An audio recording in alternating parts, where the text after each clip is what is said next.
जय जोहार जय छत्तीसगढ़ संगवारी हो त आप मन के स्वागत हे मोर छोटे से मिनी व्लॉग म। अउ आज मैं चमकात हूँ अपन किचन ला। अब का करिए संगवारी हो, थोतना तो इतना सुंदर नहीं है कि ओला मैं चमका सकूँ, लेकिन किचन तो है जेला चमका सकता हूँ। फिर सोचे खुद के भी चेहरा चमका लो। मैं चेहरा वेहरा धो के आ गया हूँ। लाइट के इंतजार करत रहूँ नहीं है तो मैं आके एकरा हवा खाए बर लग गया हूँ। काबर के आज मौसम एकदम ज़्यादा मस्त रही से। वैसने ही मोर भाभी मोला बुला लिस और मैं बोले हूँ टाटा बाय बाय, मैं चला। भाभी करा ले आए के बाद मैं सीधा खाना बनाए बर लग गया हूँ। लाइट देखे हूँ, लाइट नहीं रही इस समय।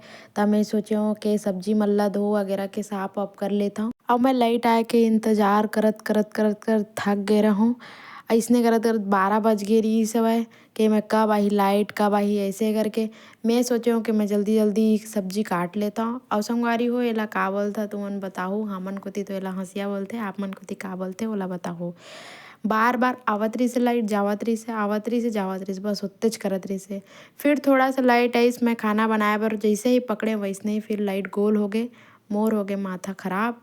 अब लगत रही से आज तो खाए बर मिला ही नहीं मोला।